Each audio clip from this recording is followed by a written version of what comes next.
These days, many people regard landscapes as amongst the nation's most valuable assets. Green treasure, inherited from our ancestors to have and to hold in safety and to hand on to our children. But over the ages, landscapes like this have been valued in many different ways, not as objects of beauty to be conserved, but as mere resources to be exploited in the quickest way possible for other treasures held in their depths. Mineral wealth. Just look at it. Not gold, but lead and silver. Loads and loads of it. And not just in this little stream, but all over these hills. It's Klondike time, have it? Have it? Small quantities of silver and lead had been flashed from these hills since the Romans came this way. But Klondike time did come to these parts in the 1800s. Mine owners grew rich, and silver and lead gave a livelihood to thousands of people along the banks of the Silver Rivers. But for the miners, that was not enough. Wages from the mine had to be supplemented by hard work in the fields. Killop in Weardale, with its enormous wheel, lay at the heart of this dual economy. Derelict for years, it's now been restored as an open-air museum, a fitting tribute to those leaden years. The man responsible for much of the effort is now its caretaker and curator, Ian Forbes. Well, nice glow of the warm fire, but it's a pretty depressing place, a mine shop. What exactly was its function? Well, a lot of these mines were extremely remote. You get mines right up on the slopes of Cross Fell. Now, obviously, people couldn't walk there from their homes and walk back again every day. It was just too far to go. So they spent the whole week at the mine shop, and that's what a mine shop was here for. It was the lodging quarters for the men who were too far from home to walk back again at night. And they crammed them in these kind of places. I mean, no mine owner is going to build five-star accommodation for his workers, because there are always plenty of workers about. So they built these little rooms, and they crammed in 20, 30 miners in one small sleeping room. And did they all live on site in these little houses? No. Some of them lived in small farms round about. If you look outside, you've got farms where farms have no business to be, haven't you? You know, 1,500 feet up in the Pennines. Who wants to farm up here? So it really was a dual economy. They had to grow some of their food and then come and... Yeah, I mean, they were here for the mining, weren't they? So the land was no use for anything else, so they farmed it on the side as well. It's rather interesting looking in the local churchyard that quite a lot of them went from here to New Zealand, but they became miners out there too. Well, when this industry collapsed 100 years ago, the bottom dropped out the lead market. Remember, they had nothing else to do, so they left. They had to leave. They left their homes, they left their farms, they abandoned the land. And could they really strike it rich? I mean, say they got a good load, did they make the money, or was it the bosses made the money? No, what do you think? The bosses did make the money, but they weren't run-of-the-mill employers even by the standards of those days. The biggest, the Quaker-owned London Lead Company, ran their operations from this stalwart house in Middleton in Teesdale, while a local family headed the Blackett-Beaumont Company. Their descendants still live and work in these parts. Yes, the lead companies took out, but they also put back in. Concerned for moral and social welfare, they built houses for the workers, likewise schools for their children. They constructed model housing estates like Newtown in Middleton, with different grades of housing for favoured employees. The company dominated the lives of the workers, who in turn showed their appreciation to their bosses. This drinking fountain was presented to the town by a retiring company superintendent, built with money given by the workers. Religious worship too was encouraged. Churches and chapels they built in plenty. Methodist, Primitive Methodist, Wesleyan. Sadly, many of these buildings, great and small, are no longer in use, for both work and worship have forsaken the Silver River. Yet the spirit of that great society of workship, hard as it was at times, is still fondly remembered by some. Wilf Swindle Brown, now in his 90s, fires our imagination. When I was 14, I finished on the Friday at the Whites and I started work on the Monday. The dressing floor over there where they separated the lead ore and that for £1 a day. 5 and 6 a week, 6 for a Saturday morning. It was rough at that, you know, especially in that old dressing floor. It was rough, cold, winter time, wet, ice shuckles hanging off the old boxes where the separating stuff used to come in like that there, you know. But it was cold. Yes, I still walk down the village. Yes. Well, it's exercise, you know. It's good exercise. Learning. But there used to be some buildings there. The blacksmith shop, compressor house, boiler house. The shaft top garden like that, you know, where they used to pull the men out the shaft, you know. There, steam going off the steam hauling engines where they used to pull the tubs out up the shafts, you know, used to go puff, puff on there, and a little engine running across to the washing floor. The little engine running across over 6 wagons on, tipped into this great big hopper, and bringing them back, and there was a man on onsetter, used to put them in and pull them out and wave to wind an engine man, he used to let them do it. Ah, yes, a lot of houses, a lot of cottages been knocked down. People used to live in, right around here, around across that fell side, and up this one here, and there used to be a row of houses above what they call Hilton Terrace now, when there used to be a row of houses, 6 that Iron Company owned, what they called Grey Row. Oh, it's a grand place to live, you know. There's no mistake about it. I wouldn't swap it for all the tea in China. I wouldn't. It's God's own country up here. I mean, you can look out where you know yourself when you come. You can look out there, I can go out there and wander around there, like, you know. And I'm lord of everything I survey. You wander around there and nobody troubles you, you know. On the moors, up this way, down that way. Aye.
In some ways it's sad that the golden years have gone. Oh, it was a hard life, but then this little small cottage overflowing with the smells and the sights and the sounds of animals and little children.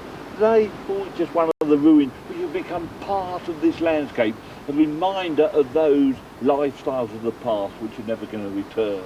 But there still is life in mining these hills for those other treasures. And today it comes in the form of this stuff, fluorspar. There's a real bonny bit. Now, the old miners used to chuck it away. They wanted the lead. But today the fluorspar does have value in the smelting of aluminium.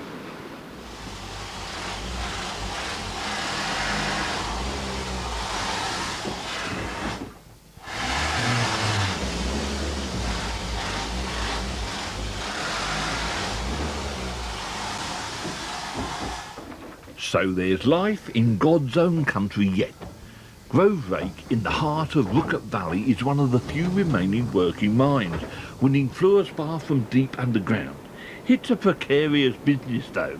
The mine has had 3 owners in the last 10 years.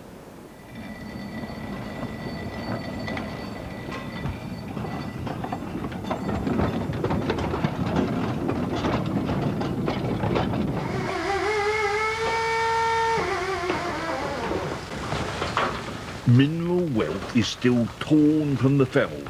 Though today machines do much of the back-breaking work, bogies still do roll along work-worn tracks, and a prize find like this great vein of silvery crystal spar is still known as a bonny bit.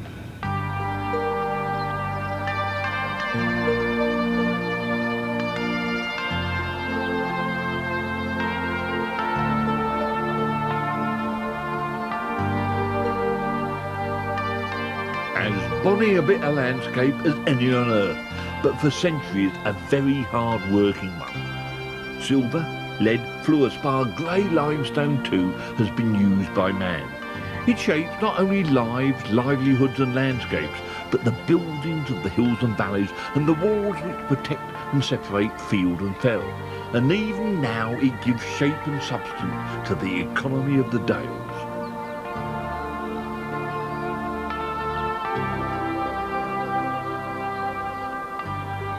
Today's great treasure is the limestone itself. Laid down in age-old oceans, it's carved from cavernous quarries before being crushed, baked, bagged and conveyed away to cement our 20th century world together.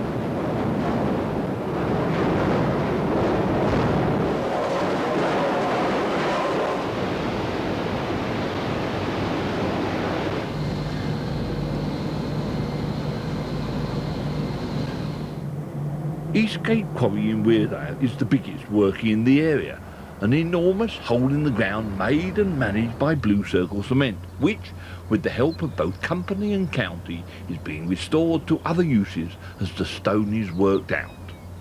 We've extracted something like 5 million tonnes of limestone and 3 million tonnes of overburden, so restoring back to the original landform will be difficult, if not impossible. What we hope to do is produce something equally acceptable. We'll begin by reducing the cliff face behind me from a cliff face into a steep slope, approximately 1 in 3. Too steep for conventional agricultural vehicles, but shallow enough for us to be able to establish grass and for sheep grazing. Above the quarry we've got a system of diversion drains diverting water away from the quarry workings. At the later stages of the restoration, we'll re-divert the drains back into the quarry to form a cascading mountain stream running down the face. Restoration will be completed by further planting of trees and grass in this area. It may be difficult to believe, but we fully expect that in 5 years from now, sheep will be grazing this part of the quarry, and we will have restored this particular part of the North Pennines back in keeping with the natural landscape.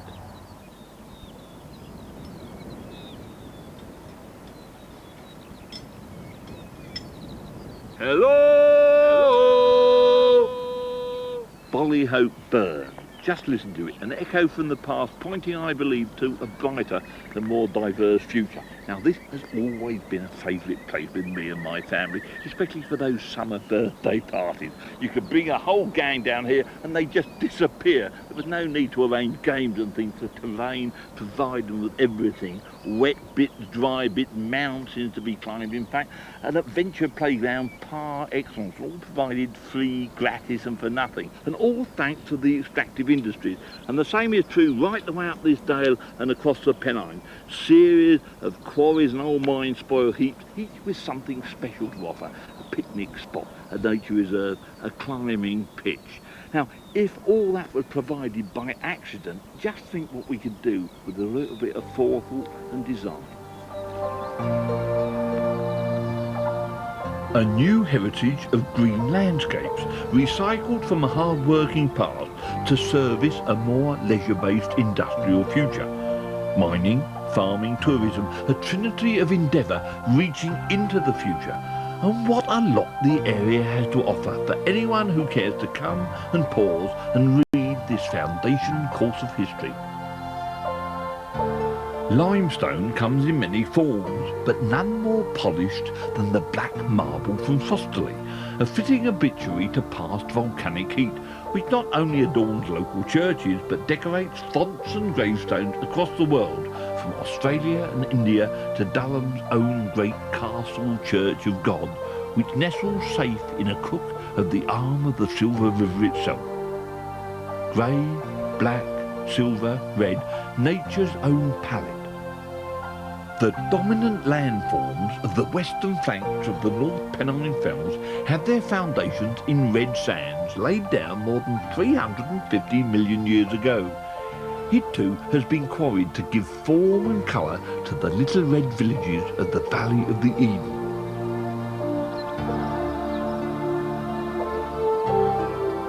Long Meg, a place of worship and habitation which predates the pyramids. She witnessed the first change in the dual economy of the Dales, from hunter-gatherers to Neolithic farmers. Red as the day she was formed in those Devonian desert times, Long Meg towers above her brood of lesser grey stones. The Great Circle still has magic yet, for when one Colonel Lacey tried to blow up the stones in 1725, a violent storm swept down the fell and the workmen fled in terror, leaving Meg to keep her stony vigil in that circle of silence. A jewel in a crown. One Pennine magic circle that was not so lucky was that of the swordsmen of Solingen, a community of master sword makers who escaped oppression in their homeland Germany to come and worship and practice their craft on the banks of the River Derwent. Plentiful supplies of iron ore and a certain magic something in the water attracted the Oleys and other families to temper their blades of steel at Shotley Bridge. They were famed for making hollow blades, but none are known to have survived to this day, so we have to make do with the ordinary swords of mere mortals. Locally, their skills died out in 1896 with the last of the Oleys, but their name lives on and their traditions forged firm foundation for another century and a half of iron and steel making just up the bank in Consett, now also gone. The perfection of a blade relies on the quality of the steel, and the sword makers may well have shaped steel from Derwent coat in the early 1700s, for this is one of the earliest ore smelting furnaces of its kind. Now restored as a visitor attraction, it's a must in any grand tour of the area's industrial past. Fine craft in metal still lives on in the strong hands of artisans like blacksmith Stan Pike. Hundreds of years ago, he'd be the centre point of the village, really. He'd make all the equipment and repair the equipment for your farmers and things like that. He'd make your knives and your forks and things that you needed to eat, but he'd also make the swords and things like that, you know.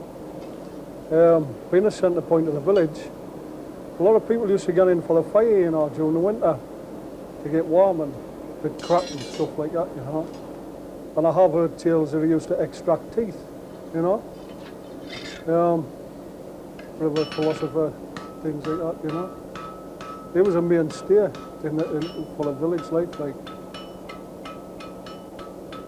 Well, when you think of a man hundreds of years ago who could take a piece of iron and then put it into the fire and either join it together in the fire, which was regarded in ore anyway at that particular time, or make leaves and ram's heads and horses and, you know, things like that. You had to be in awe of a man like that, you know. He could do something with something that nobody else could do, like. I'd always fancied being a blacksmith, you know, like the smithy under the chestnut tree with a broad and sinewy muscles and stuff like this, you know. And romantic and mystical, you know. But it's not really, it's just hard work. But I also like creating things out of wood and iron, you know. It starts with an idea in your head, it comes through your hands, but you've got to use a fire at the start. What I say to people is, if you can draw it, you can make it in iron. It's just a degree of difficulty in between. It's, you know, because you can't bend it doesn't mean to say you can't do anything with it, you know.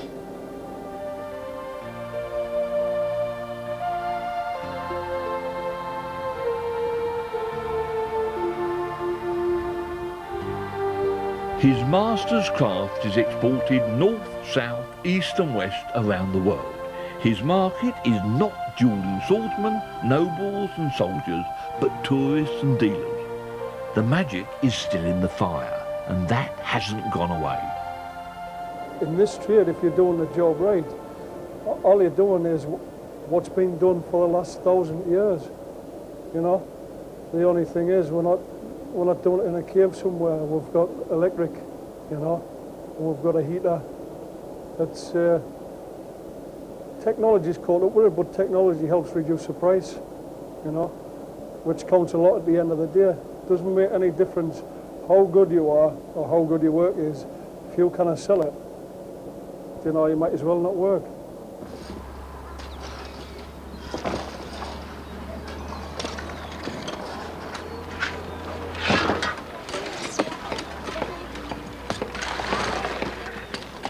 Meanwhile, back at Killop, the wheel has turned full circle, and the place of lead is all of a bustle again. Hands-on history in full swing.